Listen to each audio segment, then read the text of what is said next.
ఈ రోజు క్లాసులోని మొదటి ప్రశ్న, who has been re-elected as a president of the kho kho federation of India from 2025 to 2029? 2025 నుండి 2029 వరకు కోకో ఫెడరేషన్ ఆఫ్ అధ్యక్షుడి కింద ఎవరు ఎంపికయ్యారు అని చెప్పి అడిగారు. సరైన సమాధానం option B, Shubhanshu Mittal. Shubhanshu Mittal reappointment అవడం జరిగింది. ఎక్స్ప్లెనేషన్ లోని మొదటి పాయింట్ చూసినట్టయితే వీరేం చెప్తున్నారంటే అధ్యక్షుడి కింద సుధాంశు మెంటల్ ఏకగ్రీవిగా ఎంపికయ్యారని చెప్పారు. ఇక సెకండ్ పాయింట్ ఏం చెప్తున్నారంటే ఈ యొక్క కోకో ఫెడరేషన్ ఆఫ్ ఇండియాకి సంబంధించి హెడ్ క్వార్టర్స్ న్యూఢిల్లీ అని చెప్పడం జరిగింది. ఇంకా థర్డ్ పాయింట్ లో చూసినట్టయితే ఉపకార్ సింగ్ విక్రా అనే వ్యక్తి జనరల్ సెక్రటరీ కింద నియమితులవడం జరిగింది. ఈ యొక్క కోకో అసోసియేషన్ కి ఆయన జనరల్ సెక్రటరీ కింద నియమితులవడం జరిగింది.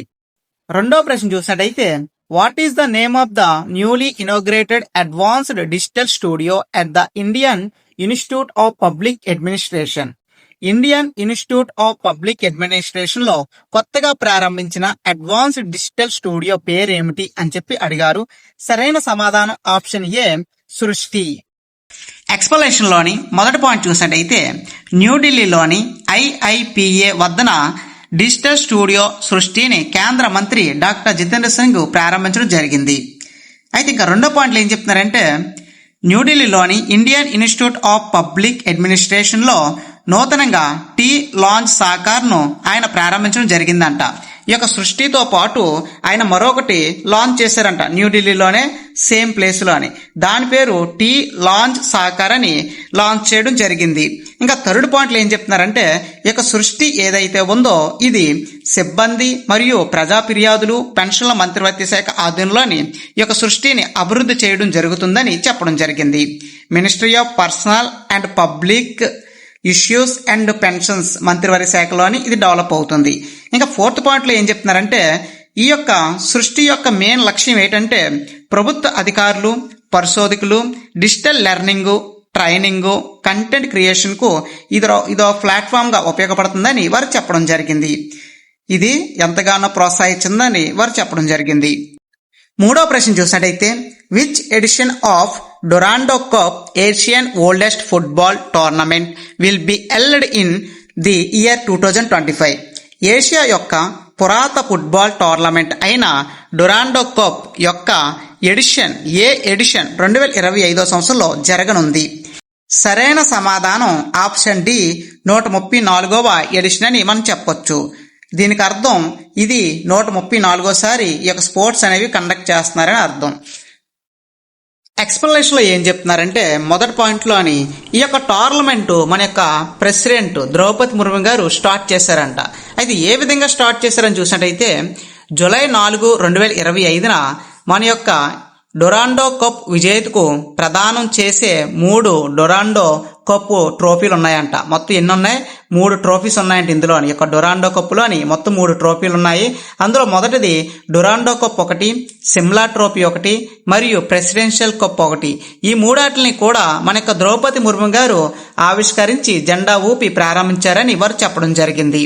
సెకండ్ పాయింట్లో ఏం చెప్తున్నారంటే ఇది ప్రపంచంలోని 3వ పురాతన మరియు ఏషియా యొక్క పురాతన క్లబ్ ఆధారిత ఫుట్బాల్ టోర్నమెంట్ డొరాండో కప్పు లాంఛనంగా ప్రారంభించిందని చెప్పొచ్చు. ఇంకా థర్డ్ పాయింట్లో చూద్దాం. జూలై 23 నుంచి ఆగస్టు 23 వరకు 6 వేదికల్లో ఈ యొక్క స్పోర్ట్స్ అనేది కండక్ట్ చేయడం జరుగుతుంది. గుర్తుపెట్టుకోండి ఈ యొక్క స్పోర్ట్స్ మొత్తం 6 ప్లేసెస్ లో జరుగుతుందంట. అవి ఎక్కడ? పశ్చిమ బెంగాల్, జార్ఖండ్, అస్సాం, మేఘాలయ, మణిపూర్ ఈ యొక్క ప్లేసుల్లోని ఈ యొక్క స్పోర్ట్స్ అనేది కండక్ట్ చేయడం జరుగుతుంది. నాలుగో ప్రశ్న which country become the first Caribbean country to adapt Indians UPI digital payment system? The BHIM app. BHIM app ద్వారా భారతదేశం యొక్క UPI డిజిటల్ చెల్లింపు వ్యవస్థను స్వీకరించిన మొదట కరేబియన్ దేశంగా ఏ దేశం నిలిచింది? సరైన సమాధానం option C, Trinidad and Tobago. సరైన సమాధానం option C, Trinidad and Tobago దేశం ఈ యొక్క చెల్లింపుల్ని స్వీకరించడం జరిగింది.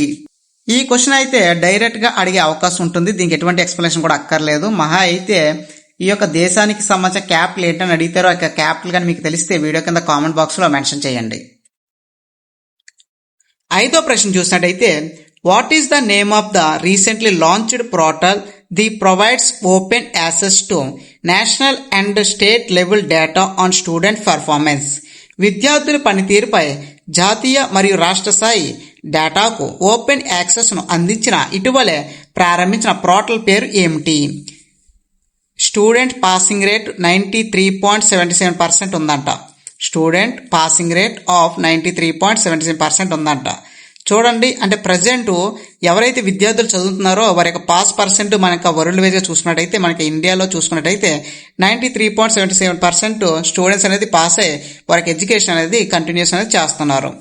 అయితే దానికి సంబంధించిన ఒక పోర్టల్ అనేది ఉందంట. అయితే పోర్టల్ పేరు ఏంటని చెప్పి అడగడం జరిగింది. సరైన సమాధానం option A, Parakh Rashtriya Sarvekshan dissemination portal. ఇక్కడ ఇంగ్లీషు తెలుగు సేమ్ పదాలు వస్తాయి, మీరు don't worry. Parakh Rashtriya Sarvekshan dissemination portal అని చెప్పి చెప్పడం జరుగుతుంది. ఎక్స్ప్లనేషన్లోని మొదటి పాయింట్ చూసినట్టయితే, జాతీయ మరియు రాష్ట్ర స్థాయిలోని విద్యార్థుల పనితీరుపై బహిరంగ డేటాను పెంచుకోవడానికి పరాక్ రాష్ట్రీయ సర్వేక్షణ వ్యాప్తి పోర్టల్ను ప్రారంభించబడిందని వారు చెప్పారు. అయితే ఇంకా సెకండ్ పాయింట్లో ఏం చెప్తున్నారంటే, అభ్యాసం ఫలితాలను మరుగుపరచడానికి మరియు నైపుణ్య అంతరాయాలను మూసివేయడానికి ప్రణాళికను రూపొందించడానికి రాష్ట్రం మరియు కేంద్రపాలిత ప్రాంతాలకు ఇది సహాయపడుతుందని చెప్పారు. ఈ పోర్టల్ ఏదైతే ఉందో, పరాక్ రాష్ట్రీయ సర్వేక్షణ అనే పోర్టల్ ఏదైతే ఉందో, దీని ద్వారా విద్యార్థుల్ని సర్వే చేయడం జరుగుతుందంట ప్రతి ఏడాది కూడా. వాళ్ళ నైపుణ్యం ఏమాత్రం ఉంది, వాళ్ళకి ఎంత అవకాశం ఉంది, వాళ్ళ నాలెడ్జ్ పరంగా కానీ, వాళ్ళకి ఫ్యూచర్ మీద ఎటువైపు వెళ్తే స్కోప్ బాగుంటుంది, ఇలాంటి ప్రతి దాని మీద కూడా ఒక అంచనా అనేది తీసుకురావడం వీరి యొక్క పని అన్నమాట. అదే మనకి ఇక్కడ చెప్తున్నారు. ఇంకా థర్డ్ పాయింట్ చూసినట్టయితే, పరాక్ అంటే సంపూర్ణ అభివృద్ధి కొరకు నాలెడ్జ్ యొక్క పనితీరు ఇవ్వడం అన్నమాట. ఇంకా సమీక్ష మరియు విశ్లేషణ కూడా కల్పించడం. National council of education research and training ఆధ్వర్యంలోని దీన్ని ఏర్పాటు చేశారంట. అయితే ఇక్కడ క్వశ్చన్ ఏ విధంగా అడుగుతాడంటే, ఈ యొక్క పరాక్ రాష్ట్రీయ సర్వేక్షణ డిస్మినేషన్ పోర్టల్ ఏదైతే ఉందో ఇది ఎవరి యొక్క అండర్లో ఉంది అని చెప్పి క్వశ్చన్ అనేది అడుగుతాడు. దానికి మీరు చెప్పాల్సింది ఎన్సీఆర్టీ. ఎన్సీఆర్టీ అంటే ఏంటి? National council of educational research and training యొక్క అండర్లో ఉందని మనం చెప్పాల్సి ఉంటుంది. ఈ విధంగా బిట్ అనేది డెఫినెట్గా వస్తుంది. ఆరో ప్రశ్న, Saksham 3000 is a high capacity switch router developed by which organization? ఈ యొక్క సాక్షి 3000 అనేది ఏ సంస్థ ద్వారా అభివృద్ధి చేయబడిన అధిక సామర్థ్యం గల స్విచ్ రోటర్ అని చెప్పి అడగడం జరిగింది. సరైన సమాధానం option C, Centre for Development of Telematics సంస్థ దీన్ని డెవలప్ చేయడం జరిగిందని చెప్పొచ్చు. ఎక్స్ప్లనేషన్ చూసినట్టయితే మొదటగా ఏం చెప్తున్నారంటే, మొదటి పాయింట్లో చూడండి, స్వయం సమృద్ధి మరియు ప్రపంచ పోటీతత్వాన్ని పెంపొందించడానికి కమ్యూనికేషన్ మరియు గ్రామీణ అభివృద్ధి శాఖ సహాయ మంత్రివర్తి అధిక సామర్థ్యం గల సాక్షి 3000ను ప్రారంభించారని చెప్పొచ్చు. ఇంకా సెకండ్ పాయింట్లో ఏం చెప్తున్నారంటే, centre for Development of telematics అభివృద్ధి చేసే కంపాక్ట్ 25.6 టెరాబైట్స్ ఫర్ సెకండ్, ఒక సెకండ్కి 25.6 టెరాబైట్స్ కంపాక్ట్ కలిగి ఉంటుందంట స్విచ్ రోటర్ సాక్ష్యం 3000. దీని యొక్క పవర్ అంటే మినిమం స్పీడ్ అనేది చూసినట్టయితే 25.6 టెరాబైట్స్ స్పీడ్ అనేది ఈ యొక్క రోటరీ అనేది స్విచ్ రోటరీ అనేది వర్క్ చేస్తుందంట. అయితే దీని పర్పస్ ఏంటో కూడా తెలుసుకుందాం. ఇక్కడ థర్డ్ పాయింట్లో చూసినట్టయితే, ఇది ఆధునిక డేటా సెంటర్లు, పెద్ద సంస్థలు, టెలికాం ఆపరేటర్లు మరియు హైపర్ సెల్స్ డేటా సెంటర్ల కోసం నిర్మించబడిందని చెప్పొచ్చు.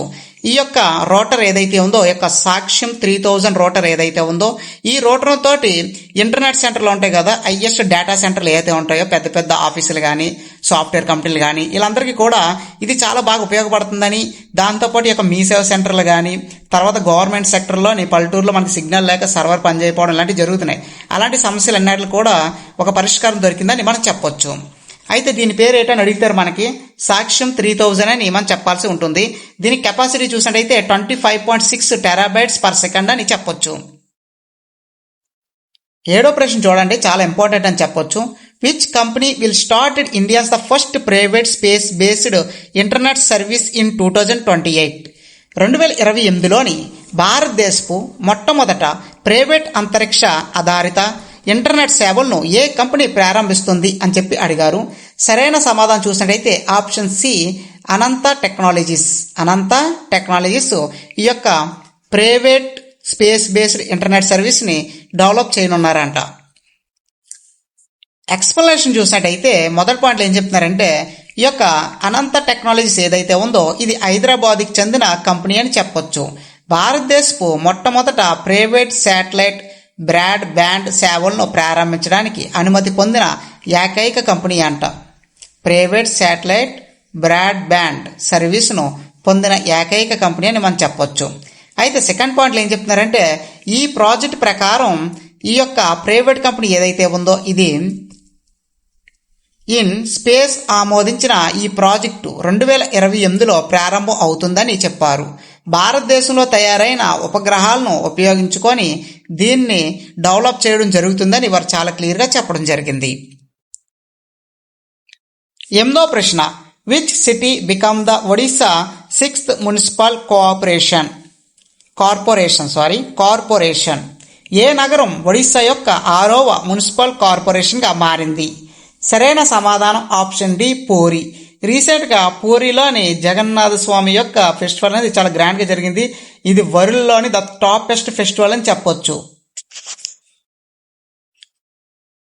ఎక్స్ప్లెనేషన్లోని మొదటి పాయింట్ చూసినట్టయితే జూలై 5, 2025న ముఖ్యమంత్రి అంటే ఒడిశా ముఖ్యమంత్రి మోహన్ చరణ్ గారు ఒడిశాలోని ప్రముఖ పర్యాటక మరియు మతపరమైన ప్రదేశంలో ఒకటైన పూరిని ఇకపై నుండి మున్సిపల్ కార్పొరేషన్గా మారుస్తున్నామని ఆయన ప్రకటించడం జరిగింది. అయితే ఇందులో క్వశ్చన్లు చూడండి. ఒడిశా ముఖ్యమంత్రి ఎవరు అని అడిగితే మోహన్ చరణ్ మజీ అని చెప్పాల్సి ఉంటుంది. అయితే ఈ యొక్క 6వ మున్సిపల్ కార్పొరేషన్ ఏ స్టేట్కి సంబంధించింది అని అడిగితే ఒడిశా స్టేట్కి సంబంధించింది. అయితే అక్కడ పూరి డిస్టిక్ ఏదైతే ఉందో దానికి సంబంధించిందని మనం చెప్పాల్సి ఉంటుంది. అయితే ఏ రోజున దీన్ని మార్చారని చెప్పి డేట్ అడిగితాడు. జూలై 5, 2025 అని సమాధానం ఇవ్వాల్సి ఉంటుంది. అయితే ఇక్కడ 2వ పాయింట్ 3వ పాయింట్ కలిపి చెప్తున్నాను. ఇక్కడ వీరేం చెప్తున్నారంటే ప్రతి సంవత్సరం కూడా పెద్ద సంఖ్యలోని సందర్శకులు వచ్చే పట్టణంలో ఈ యొక్క పూరి కూడా ఒకటని ఆయన చెప్పడం జరిగింది. ఈ యొక్క సందర్శకులు ఎక్కువ మంది వస్తున్నారు కాబట్టి ఈ పట్టణాన్ని మరింత అభివృద్ధి చేయాలనే ఉద్దేశంతో దాని 6వ కార్పొరేషన్ పట్టణం కింద మార్చడం జరిగిందని ఆయన చెప్పుకొచ్చారు. 9వ ప్రశ్న, international day of cooperative 2025 is celebrated on which date? అంతర్జాతీయ సహకార దినోత్సవం 2025 ఏ తేదీన జరుపుకుంటారు? సరైన సమాధానం ఆప్షన్ బి, 5th జులై. ప్రతి ఏడాది కూడా 5th జులైన ఇంటర్నేషనల్ డే ఆఫ్ కోఆపరేటివ్ని నిర్వహించుకోవడం జరుగుతుంది. ఎక్స్ప్లెనేషన్ వచ్చేసి మొదటి పాయింట్లు ఏం చెప్తున్నారంటే జూలై 5th ప్రతి ఏడాది కూడా అంతర్జాతీయ సహకార దినోత్సవాన్ని జరుపుకుంటారని చెప్పారు. ఇంకా థర్డ్ పాయింట్ చూడండి. థర్డ్ పాయింట్లో థీమ్ ఇవ్వడం జరిగింది. ఈ ఏడాది కోఆపరేటివ్కి సంబంధించిన థీమ్ అయితే చూడండి డెఫినెట్గా క్వశ్చన్ అయితే అడిగే అవకాశం ఉంది. Driving inclusive and sustainable solution for a better world అని చెప్పడం జరిగింది. ఇంకా అదే విషయం తెలుగులో కూడా అదే విధంగా ఉంది కనుక థీమ్ అనేది తెలుగు ఇంగ్లీష్ కూడా ఒకేలాగా ఉంది కాబట్టి నో ప్రాబ్లం. అయితే ఇక్కడ సెకండ్ పాయింట్లో ఏం చెప్తున్నారంటే during the United national international year of cooperative అని దీన్ని చెప్పడం జరుగుతుంది. 10వ ప్రశ్న, world zoonoses day 2025 is celebrated on which date? ప్రపంచ జోనోసిస్ డే 2025 ఏ తేదీన జరుపుకుంటారు? అయితే ఇక్కడ ప్రతి ఒక్కరూ ఈ యొక్క జోనోసిస్ గురించి తెలుసుకోవాలి. అసలు ఈ యొక్క జోనోసిస్ అంటే అర్థం జంతువుల ద్వారా సంక్రమించే వ్యాధుల్ని జోనోసిస్ అని పిలవడం జరుగుతుంది. అయితే దీన్ని ప్రతి ఏడాది కూడా 6th జులైన ఈ యొక్క సెలబ్రేషన్ అనేది చేసుకోవడం జరుగుతుంది. అంటే వాటిని గుర్తించారనమాట. దాన్ని ప్రతి ఏడాది కూడా జూలై 6th జరుపుకోవడం జరుగుతుందని చెప్పారు. ఎక్స్ప్లెనేషన్లోని మొదటి పాయింట్ చూసినట్టయితే జంతువులు మరియు మానవుల మధ్య కదిలే వ్యాధుల గురించి జ్ఞానాన్ని వ్యాప్తి చేయడానికి 2025 జూన్ 4న ప్రపంచవ్యాప్తంగా జంతువుల ప్రపంచ జూనోసిస్ దినోత్సవాన్ని జరుపుకోవడం జరుగుతుంది. అంటే జంతువులకి మధ్య అదేవిధంగా మనుషులకి మధ్య జరిగే వ్యాధులు ఏవైతే వస్తాయో, అంటే జంతువుల ద్వారా మనుషులకు రావడం, మనుషుల వల్ల జంతువులకు రావడం సాధారణంగా జరుగుతూ ఉంటాయి. అయితే వాటిని గుర్తించి జనాలకు ఒక అవగాహన కల్పించడానికి జూలై 6న దీన్ని జరుపుకోవడం జరుగుతుంది. అయితే సెకండ్ పాయింట్ చూడండి, ర్యాబిస్ వ్యాక్సిన్ కనుక్కున్న వ్యక్తి పేరు ఇవ్వడం జరిగింది. ఇదే రోజున ర్యాబిస్కి వ్యాక్సిన్ అనేది కనుక్కోవడం జరిగింది. ర్యాబిస్ అంటే మీ అందరికి తెలుసు కదా, ఈ యొక్క దురదలు ఏవైతే ఉంటాయో అటువంటి వాటికి వ్యాక్సిన్ అనేది కనుక్కోవడం జరిగింది. అయితే కనుక్కున్న వ్యక్తి చూసినట్టయితే లూయిస్ ప్యాస్చర్ అనే వ్యక్తి కనుక్కోవడం జరిగింది. అయితే డెఫినెట్గా బిట్ అనేది అడుగుతారు, ఈ యొక్క ర్యాబిస్ వ్యాక్సిన్ ఎవరు కనుక్కున్నారని అడిగితే లూయిస్ ప్యాస్చర్ అని చెప్పాల్సి ఉంటుంది. 11వ ప్రశ్న, recently the statue of the legendary Marathi warrior Peshwa Bajirao one has been unveiled at which place? ఇటీవలే ప్రముఖ మరాఠీ యోధుడు మొదటి బాజీరావ్ విగ్రహాన్ని ఏ ప్రదేశంలో ఆవిష్కరించారు? సరైన సమాధానం ఆప్షన్ ఏ ఎన్డిఏ పూణే. పూణే ఎక్కడుంది? మహారాష్ట్రలో ఉంది. ఎన్డిఏ అంటే నేషనల్ డిఫెన్స్ అకాడమీ, పూణేలోని ఆయన యొక్క విగ్రహాన్ని ఆవిష్కరించడం జరిగింది. అయితే ఇక్కడ ఇంకో విషయం గుర్తుపెట్టుకోవాలి మనందరికీ కూడా, the father of the Indian ship yard ఏదైతే ఉందో, ఇండియన్ నేవీ ఏదైతే ఉందో, the father of Indian navy అని చెప్పి ఎవరిని పిలుస్తారు? ఛత్రపతి శివాజీని పిలుస్తారు. ఎక్స్ప్లెనేషన్ చూసినట్టయితే మొదటి పాయింట్, జూలై 4వ తారీఖున పూణేలోని నేషనల్ డిఫెన్స్ అకాడమీలోని మన యొక్క హోం మంత్రి అమిత్ షా ఈ యొక్క పేష్వా విగ్రహాన్ని ఆవిష్కరించడం జరిగింది, బాజీరావ్ 1. ఇంకా రెండో పాయింట్లు ఏం చెప్తున్నారంటే, సింబల్ ఆఫ్ ది దేశభక్తికి, క్రమశిక్షణకు, సైనిక నాయకులకు త్యాగానికి చిహ్నంగా ఈ విగ్రహం ఉపయోగపడుతుందని ఆయన చెప్పడం జరిగింది. Peshwa Bajirao 1 was the 7th Peshwa of the Marathi empires అని చెప్పొచ్చు. ఈయన 7వ పేష్వా అని చెప్పొచ్చు. మరాఠీ సామ్రాజ్యంలోని ఈయన 7వ వ్యక్తి అని చెప్పొచ్చు. 12వ ప్రశ్న చూసినట్టయితే, జాతీయ క్షయ నిర్మూలన కార్యక్రమంలోని ఏ భారతీయ కేంద్రపాలిత ప్రాంతం ముందంజలో ఉంది? సరైన సమాధానం ఆప్షన్ సి పాండిచ్చేరి. పాండిచ్చేరి రాష్ట్రం ఏదైతే ఉందో ఈ యొక్క రాష్ట్రం క్షయ నిర్మూలన కార్యక్రమంలోని మొదటి స్థానంలో నిలిచిందని చెప్పడం జరిగింది. ఎక్స్ప్లెనేషన్ చూసినట్టయితే మొదటి పాయింట్లో ఏం చెప్తున్నారంటే, జాతీయ క్షయవ్యాధి నిర్మూలన కార్యక్రమంలోని పొదిచెరు ముందంజలో నిలిచిందని చెప్పారు.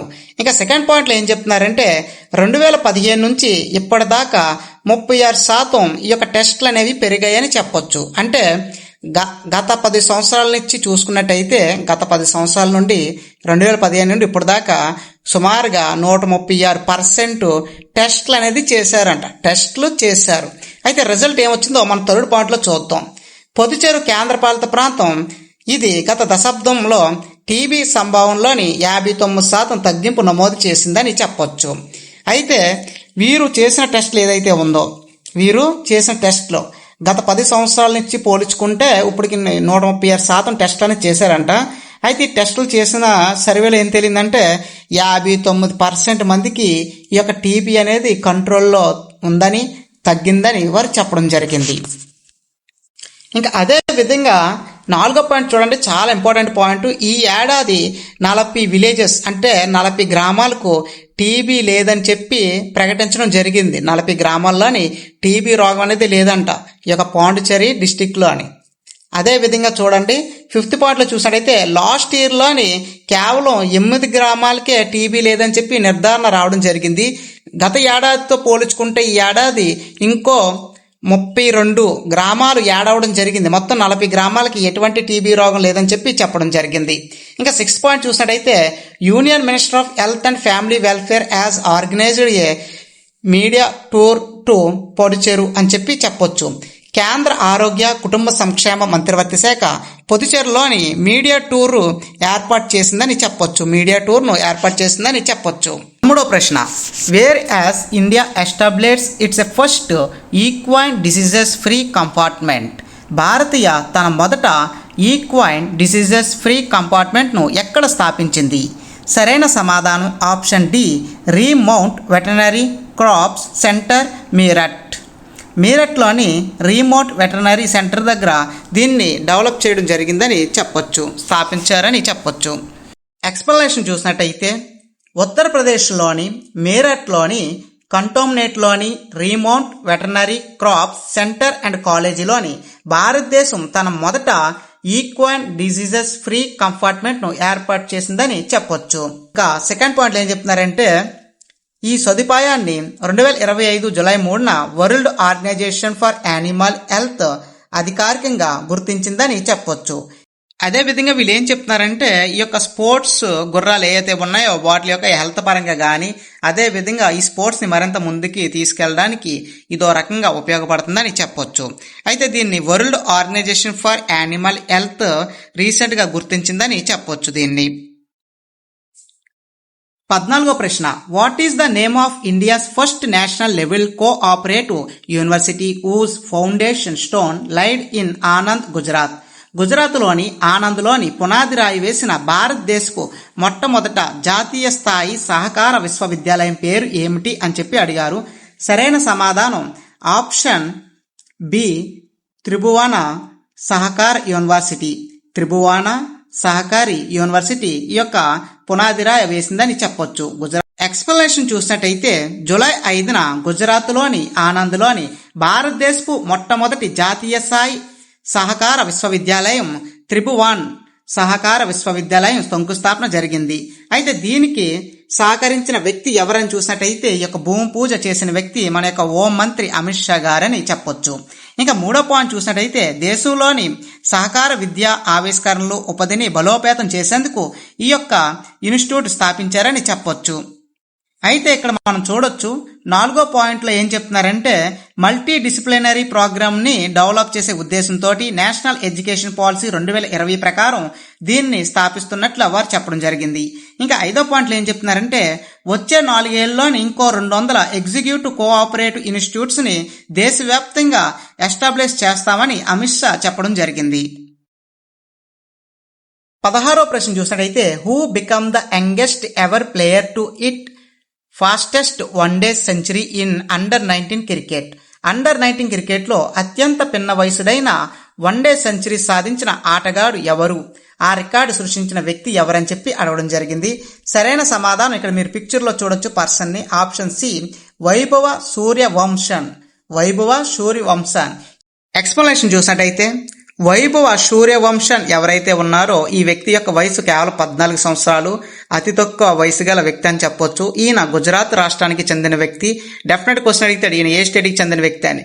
అదే విధంగా ఈయన గురించి ఇంకో బిట్ చూడండి. మొన్న రీసెంట్ గా జరిగిన ఐపీఎల్ మ్యాచ్ లోని అత్యధికంగా స్కోర్ కొట్టిన వ్యక్తి కూడా ఈయనని చెప్పొచ్చు, అంటే సెంచరీ చేసిన వ్యక్తి ఈయనని చెప్పొచ్చు. అయితే ఈయన ఐపీఎల్ లో ఏ టీం తరపు నుంచి అడిగాడని చెప్పి క్వశ్చన్ కూడా అడిగితాడు. రాజస్థాన్ తరపు నుంచి ఈయన ఆడాడని చెప్పాల్సి ఉంటుంది. అయితే రీసెంట్ గా జరిగిన వన్డే మ్యాచ్ లోని ఇంగ్లాండ్ పైన భారతదేశం విజయం సాధించింది. అయితే 55 రన్నుల తేడాతోటి మన యొక్క భారతదేశం విన్ అయ్యింది. అయితే అందులోని మన యొక్క వైభవ్ సూర్యవన్ 143 పరుగులు తీసాడంట. ఈ యొక్క వన్డే మ్యాచ్ లోని 143 పరుగులు అనేది తీయడం జరిగింది. 17వ ప్రశ్న, who become the second India after Sunil Gavaskar to hit double century and century in same test? Sunil Gavaskar తర్వాత ఒకే టెస్ట్ లో డబుల్ సెంచరీ సాధించిన రెండో భారతీయుడు ఎవరు? సరైన సమాధానం ఆప్షన్ డి, శుభమాన్ గిల్. అయితే ఇక్కడ ఎక్స్ప్లెనేషన్ సింపుల్ గా చెప్తున్నాను వినండి ఒకసారి. 1971లో జరిగిన టెస్ట్ మ్యాచ్లోని సునీల్ గవాస్కర్ ఈ యొక్క టార్గెట్ అనేది కంప్లీట్ చేశారంట. డబుల్ సెంచరీ అనేది కొట్టడం జరిగింది. అదే విధంగా సేమ్ టెస్ట్ ఫార్మేట్ లోని రీసెంట్ గా ఈ యొక్క టెస్ట్ సిరీస్ కి కెప్టెన్ అయిన మన యొక్క శుభ్మాన్ గిల్ అదే విధంగా డబుల్ సెంచరీ కూడా చేయడం జరిగిందని చెప్పడం జరిగింది. ఎక్స్ప్లెనేషన్ చూడండి ఒకసారి. ఎక్స్ప్లెనేషన్ లో ఇక్కడ మొదటగా మనం చూసినట్టయితే సెకండ్ పాయింట్ చూడండి, చాలా క్లియర్ గా ఇవ్వడం జరిగింది. 1971లోని వెస్టిండీస్ తో జరిగిన తొలి టెస్ట్ లోని మన యొక్క గవాస్కర్ 1971 ఏప్రిల్ 13 నుంచి 19 వరకు జరిగిన ఈ యొక్క స్పేస్ టెస్ట్ లోని తొలి ఇన్నింగ్స్ లో 124 పరుగులు చేయగా రెండో ఇన్నింగ్స్ లోని 200 పరుగులు చేయగా అదే విధంగా ఇప్పుడు రీసెంట్ గా జరిగిన ఇంగ్లాండ్ తో జరిగిన మ్యాచ్ లోని మన యొక్క శుభ్మాన్ గిల్ ఈ యొక్క 2 టెస్టులు తొలి ఇన్నింగ్స్ లోని గిల్లు మొదటిసారి 269 పరుగులు చేయగా రెండో ఇన్నింగ్స్ లోని 100 పరుగులు చేశారు. సేమ్ ఆయన ఏ విధంగా చేశాడు స్కోర్, ఈయన కూడా అదే విధంగా దాదాపుగా చేశాడని చెప్పడం జరిగింది. అయితే ఇక్కడ 3-4 క్వశ్చన్స్ అనేది ఉన్నాయి. మొదటి క్వశ్చన్ చూడండి. 1971లోని సునీల్ గవాస్కర్ ఎవరితో జరిగిన మ్యాచ్లోని ఆయన స్కోర్ చేశాడని అడిగితారు. అది వెస్ట్ ఇండియన్స్ తోటి జరిగింది అప్పుడు. ఇప్పుడు రీసెంట్గా 2025లోని ఇది ఇంగ్లాండ్తో జరిగిన మ్యాచ్లోని ఈ యొక్క రికార్డు అనేది రావడం జరిగింది. ఆ విషయం మాత్రం గుర్తుపెట్టుకోండి. 18వ ప్రశ్న. Who won the inaugural edition of Neeraj Chopra Classic event 2025? Neeraj Chopra Classic event 2025 ప్రారంభ ఎడిషన్ ఎవరు గెలుచుకున్నారు? సరైన సమాధానం ఆప్షన్ ఏ, నీరజ్ చోప్రా. ఈ యొక్క నీరజ్ చోప్రా క్లాసిక్ ఈవెంట్లో కూడా నీరజ్ చోప్రే విజయం సాధించడం జరిగిందని చెప్పారు. ఇది మొదటి ఎడిషన్ అని కూడా చెప్పొచ్చు.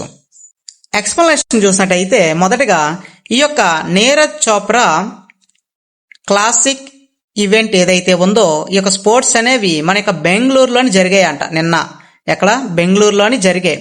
బెంగళూరులో ఏ స్టేడియము? శ్రీ కంఠరావ స్టేడియంలోని జరిగిందంట. ఇంకా సెకండ్ పాయింట్ చూసినట్టయితే ఏం చెప్తున్నారో చూద్దాం. 86.18 మీటర్లు విసిరి టైటిల్ను సాధించుకున్నారు. ఎవరు? మన యొక్క నీరజ్ చోప్రా జావెలిన్ త్రోలో 86.18 మీటర్లు విసిరి టైటిల్ అనేది సాధించడం జరిగింది. ఇంకా కన్యా దేశానికి కన్యాకు చెందిన జూలియస్ ఏగో 84.51 మీటర్లు విసిరి 2వ స్థానంలో నిలిచారు. ఇంకా శ్రీలంకకు చెందిన రమేష్ పతిరాజ్ 84.34 మీటర్లు విసిరి 3వ స్థానంలో గెలవడం జరిగిందని చెప్పొచ్చు. ఎక్స్ప్లనేషన్లోని ఇప్పుడు మనం 19వ క్వశ్చన్ చూద్దాం. 19వ క్వశ్చన్ ఏం చెప్తున్నారంటే which country host the 17th edition of BRICS summit 2025? BRICS summit 2025 యొక్క 17వ ఎడిషన్ ఏ దేశంలో ఆతిథ్యం ఇస్తుంది అని చెప్పి అడగడం జరిగింది. సరైన సమాధానం option A, Brazil. Option A, Brazil. అయితే గుర్తుపెట్టుకోండి, 2025కి సంబంధించి ఇంకా సమ్మిట్ అనేది జరగలేదు. అయితే ఏ కంట్రీలో జరగబోతుందని చెప్పి క్వశ్చన్ అయితే అడిగారు. సరైన సమాధానం బ్రెజిల్. అయితే 2024లో ఎక్కడ జరిగిందని చెప్పి అడిగితే సరైన సమాధానం రష్యా అని చెప్పండి. ఇంకా బ్రిక్స్ అంటే అర్థం బి అంటే బ్రెజిల్, ఆర్ అంటే రష్యా, ఐ అంటే ఇండియా, సి అంటే చైనా, ఎస్ అంటే సౌత్ ఆఫ్రికా అని అర్థం. అయితే ఇక్కడ ఎక్స్ప్లనేషన్లో చూడండి. ఎక్స్ప్లనేషన్లోని ఇక్కడ మనం చూసినట్టయితే మెయిన్ కంట్రీస్ మొత్తం రీసెంట్గా ఈ యొక్క బ్రిక్స్లో రీసెంట్గా కొన్ని దేశాలు కూడా మెంబర్ కింద జాయిన్ అవ్వాయి. వాటి పేర్లు కూడా చూద్దాం. మొదటగా చూసినట్టయితే Brazil, China, Egypt, Ethiopia, India, Indonesia, Iran, Russia, Saudi Arabia, south Africa, United Arab Emirates ఇవన్నీ కూడా అప్పుడు బ్రిక్స్లో ఉండడం జరిగిందని చెప్పొచ్చు. అదేవిధంగా ఇక లాస్ట్ పాయింట్ చూడండి. 2024 బ్రిక్స్ శిఖరాగ్ని సమావేశం రష్యాలోని కజాన్లోని 16వ వార్షిక బ్రిక్స్ శిఖరాగ్ని సమావేశం జరిగిందని వారు చెప్పుకోరు. వీరేం చెప్తున్నారంటే 16వ సమావేశం మన యొక్క రష్యాలో జరిగింది, నెక్స్ట్ 17వది బ్రెజిల్లో జరుగుతుందని వారు చెప్పడం జరిగింది. ఇక్కడతో మన యొక్క క్లాస్ అనేది కంప్లీట్ అయ్యింది. అదే విధంగా ఎవరికైనా బిట్స్ PDF కావాలనుకుంటే అందులో కేవలం క్వశ్చన్ అండ్ ఆన్సర్స్ మాత్రమే ఉంటాయి. PDF అయితే ఉంటుంది. ద మోర్ దెన్ బిట్స్ అన్నమాట. మంత్లీ వైజ్ వచ్చే బిట్స్, మోస్ట్ ఇంపార్టెంట్ బిట్స్ అయితే ఉంటాయి, కరెంట్ అఫైర్స్, అదంతా ఒక డాక్యుమెంట్ అనేది చేయడం జరిగింది. అది ఎవరికైనా కావాలనుకుంటే మా యొక్క వాట్సాప్ నెంబర్కి మెసేజ్ చేయండి, డెఫినెట్గా ఫార్వర్డ్ చేయడం జరుగుతుంది.